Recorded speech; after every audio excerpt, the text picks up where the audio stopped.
What's going on, Hacker Valley fam? Welcome back to the show. Today's episode is all about cyber hygiene when adversaries use AI. We're going to be talking all about why you should care when you hear the term AI-driven cyber threats, how AI is already changing the attack surface for everyday people, and whether you're in cybersecurity or not, why you should care about AI-enhanced hacking now. Run the intro. Who says tech can't be human?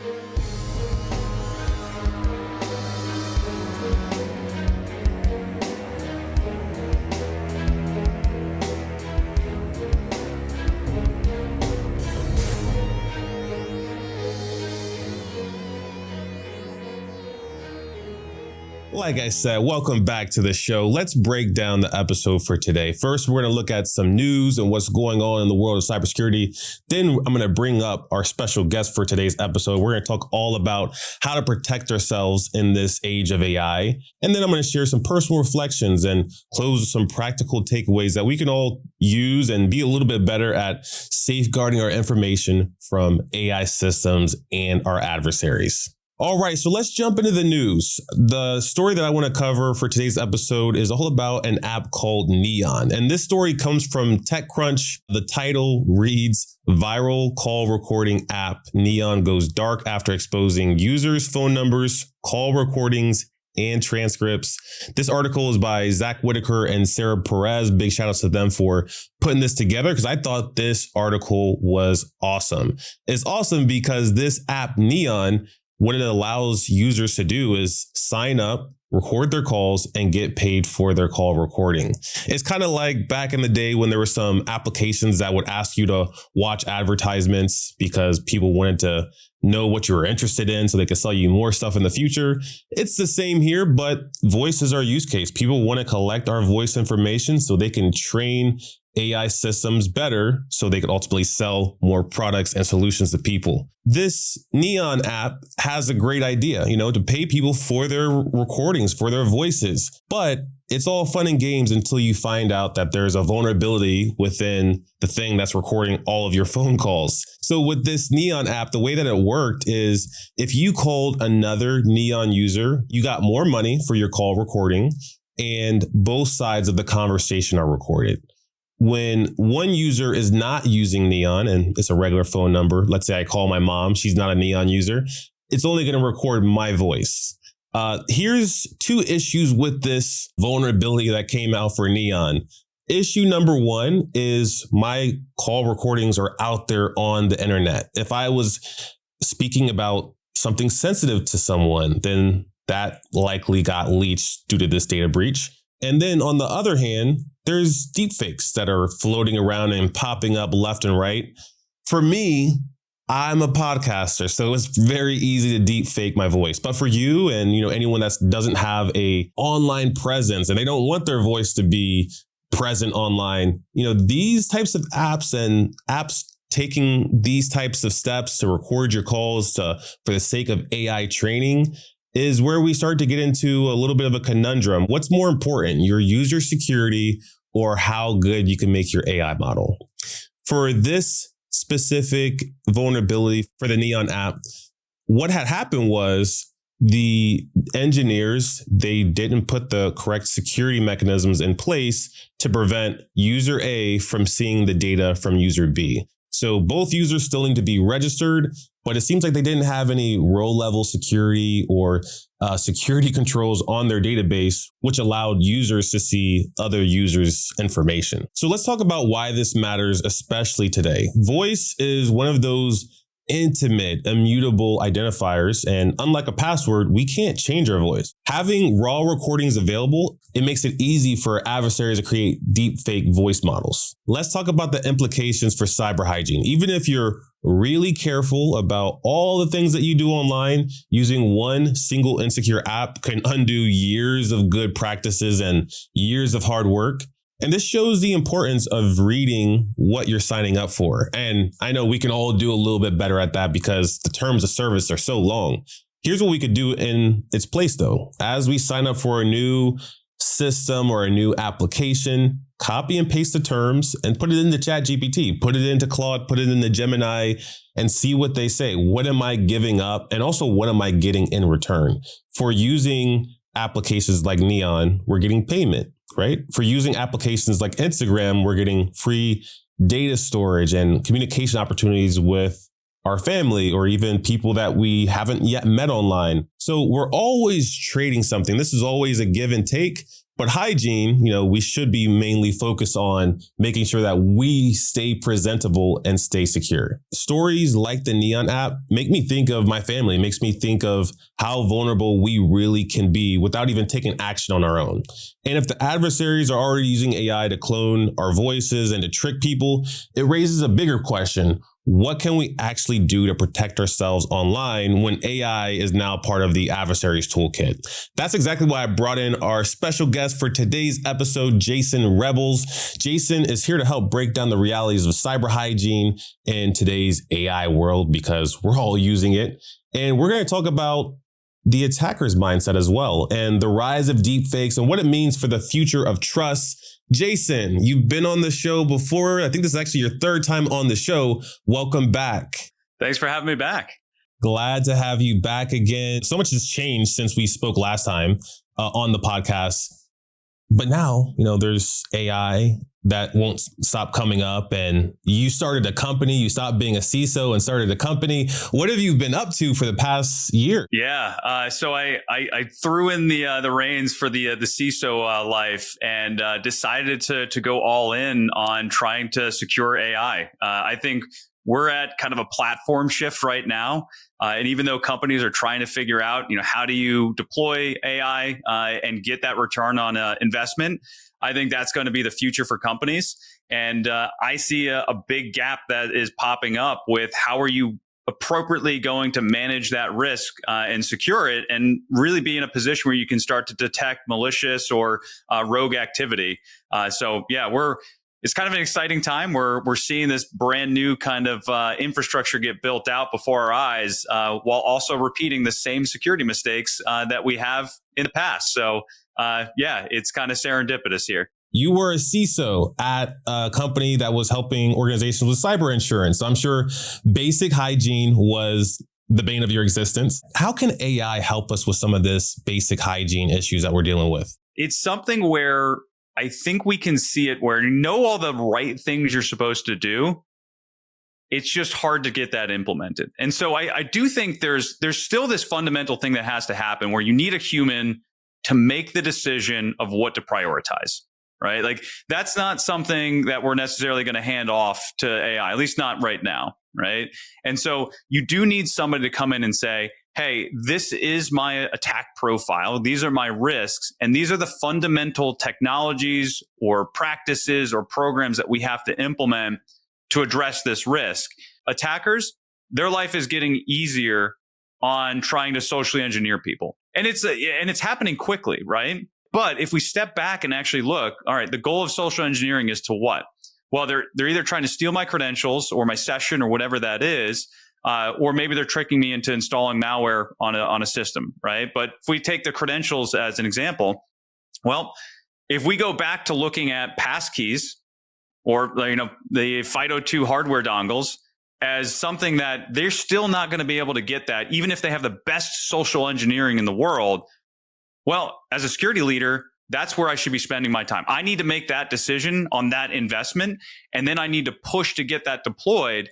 And then where I see AI really helping out is how are we doing with that, right? Like track my progress on our deployment. Tell me when something is starting to drift away from what my secure design patterns are and take auto remediation activities to get that corrected, right? Maybe it's somebody flips a switch on a configuration they shouldn't. Well, go back and automatically switch it back, right? So I do see it as this becomes a force multiplier for us now that if we do this correctly and do it with intent, we can really find ourselves where, the defenders are better equipped against the attackers because now you have more of this kind of self-healing network driven by a lot of AI technologies on the security side. Mm-hmm. Absolutely. And looking at that, what are some of the things that you'd recommend today? You know, you've been helping organizations and people with the full spectrum from basic hygiene to more advanced use cases like protecting and optimizing your security workflows through your new company. What are the things that you would do from like an executive perspective to try to minimize the opportunity for deepfakes and whatnot for you and your team? Yeah, so I splice this into two different buckets here. You know, there's the how do we prepare ourselves for attackers using AI to attack us? And then it's a bucket of how do we secure our own AI systems that we're either building or bringing in via third parties. So in this first bucket of how do we prepare ourselves for attackers using AI, the good news is that the playbooks on these attacks aren't really changing at its core. The technology to execute them, that's what's changing, right? So we talked about the deepfake side of it. That's a whole other problem that you have to consider, but it's still a tool to try to get access to your credentials or facilitate other attacks that we know very well. We have seen attackers using Anthropic to execute ransomware attacks, right? Same playbook, but we can see it's helping them. So what this means for organizations is you have to get the fundamentals right. Things like enforcing passkeys across your organization for that multi-factor authentication becomes critical with trying to combat these deepfakes. When you're dealing with deepfakes trying to call in for interviews, right, with the North Korean threat, or if you have deepfakes that are trying to go and trick your help desk into changing a password, right? A lot of this is using low-tech methods to surface the risk of what's going on, right? And so, when we're looking at what about the attacks that are automated, this is basically become a game of velocity, right?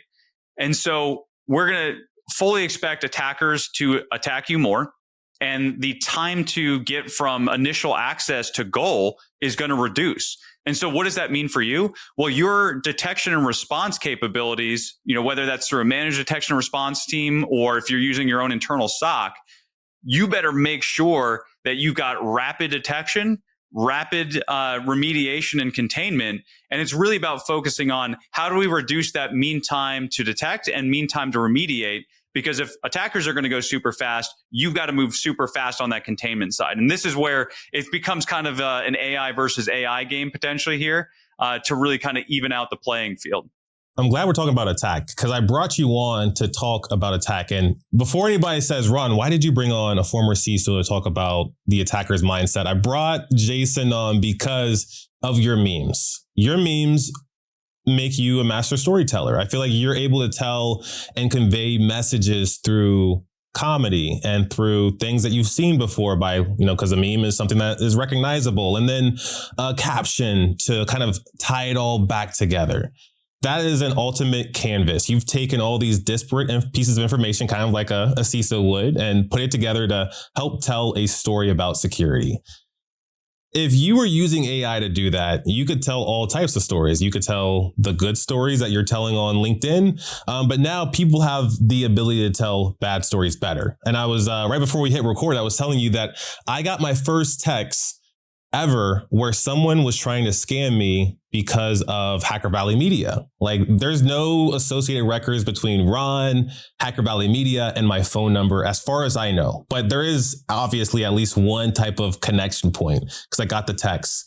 It let me know a few things. It let me know that one, either the same adversary is targeting me a different way and found a new tactic, or two, now my company has become a target for other adversaries and they think that there's some type of financial or technology motivation that can be satisfied through tricking me. I would say it's never been easier to be an attacker, right? And the reason for that is we have kind of this culmination of a lot of different factors that really set up a perfect recipe for using AI, specifically in LLMs, right?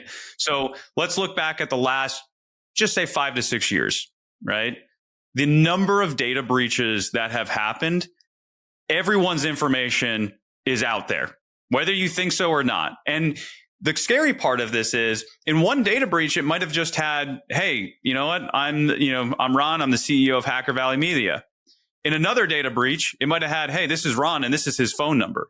And now attackers have all this information available to them. And the power of LLMs is that we can go and try to figure this out and put this profile together of who Ron is, right? And so even though at a surface level, like we've got this nice mapping here of, we got Ron, he's the CEO of Hacker Valley Media, this is his phone number. Now we can even go further with, any of the frontier models and say, let's look at Ron's public profile of like things that he's posted and how does he speak, right? And so now not only can we try to socially engineer Ron, we can try to socially engineer everyone in his organization. And because Ron puts out such great content all of the time, now I can go create a deepfake of Ron. And so it's this perfect recipe of data and this lower barrier of entry for the technology. And you can see it in a lot of the services that are getting deployed on the dark web, right? There's deepfake services. There are, your ChatGPT for hackers out there now. Like all of these things exist. And we see attackers, Anthropic posted about this. Attackers are using AI to support their hacks now, right? Absolutely. Everything is in the attacker's favor right now. And that's why it's a lot easier to be an attacker than it was even just 2 years ago. Jason, I appreciate you for jumping on. If you haven't done so already, be sure to check out the show notes or description wherever you're listening or watching to stay up to date with Jason and connect with him, learn more about what he's working on in his company, Evoke. Jason briefly touched on it, but in my experience, because Hacker Valley just became a target for scammers, it makes me think about the turnaround for vulnerability. There's this 24-hour window that exists today. The current time to find a vulnerability is just 1 day. And just imagine if there's a patch that has come out, there's a vulnerability that's been released, and a day goes by and you haven't patched it. What does that mean for you? Does that mean that you're going to be exploited? It means that it's possible now, especially looking at the statistics. But not only is exploitation possible, there is something that I think is more damaging than a computer exploit. It's a digital twin. Just imagine someone going through all of your different accounts, especially after exploitation. If they went through all of your different accounts and took in your social posts, took in all the podcasts you're on, and it sees that you're on the Hacker Valley Studio podcast. It checks out your emails, looks at your shopping habits, your work calendar, your contacts, your followers. If someone gets their hands on all this information, imagine what they can do. One, they can give you the absolute best ads of your life. You'll never need to go to the store again because the ads will be so good. You're going to get unlimited sales emails from all the people that have this information and know all these details about you and your needs, your wants, and your desires. And last but not least, they're going to be able to take all this information and start reaching out and impersonating you. And that's the most damaging piece of all of this, is someone showing up as me online. That is what scares me about computer exploitation, is that someone can now start getting my computer to do things that I'm not intending it to do. And what is worse than that is someone getting me to do things that I'm not intending to do, especially if I'm not the one doing it. That is terrible. When it comes to digital twins, there's a double-edged sword that I could see. A digital twin has got to be a nice thing, because that would be the most ultimate AI agent, an AI agent that knows everything about us, so it could operate on our behalf. It could go through our emails and draft our responses and go to our LinkedIn and post what we, did that day that we're super proud of, that we told all of our friends about. A digital twin is going to be able to do a lot of those things at some point with AI. A digital twin as well is going to be able to do those exact things, but on the bad side of the house. So it's going to be able to go to, your emails and draft an email response that is not in the affirmative, it's in the negative, and is also going to go through your contacts and start calling people and asking them for things and saying, hey, can you go to the store and buy some gift cards? I am so excited and energized about this technology because it's going to open up the world of possibilities. We already see this left and right. I just had a guest on the show, Vineet from Cogent Security, and Vineet talked all about AI agents and vulnerability management. Imagine having a digital twin for a vulnerability management engineer or vulnerability management program manager. If that person had a digital twin, imagine just the reduction of vulnerabilities. But on the other hand, if that person had a digital twin, imagine all of the false positives that they could create, or true negatives, even worse, when there is an incident, but it's reporting that nothing has happened. So through all of this, we need to be very mindful of where we're putting our information, especially our sensitive information. In the case of Neon, that the story that we covered today, this is very sensitive information. This is our call details. We want to be very mindful of where that stuff goes. Maybe on the other hand, we don't care where our music playlists go. For me, I don't care if someone has access to see all my Spotify playlists. That might not be the most important thing for you to defend. But as we use more SaaS systems, especially SaaS systems that incorporate AI, it's pivotal for us to understand where is our data going and where can that data be used. If Neon can leak voices and data brokers, they have the rest of our information, it might not be long before all of us, especially me, have a digital twin running around online. The question is, how do we defend ourselves against ourselves? That's a bigger question that I'll leave you all with. And with that, we will see everyone next time.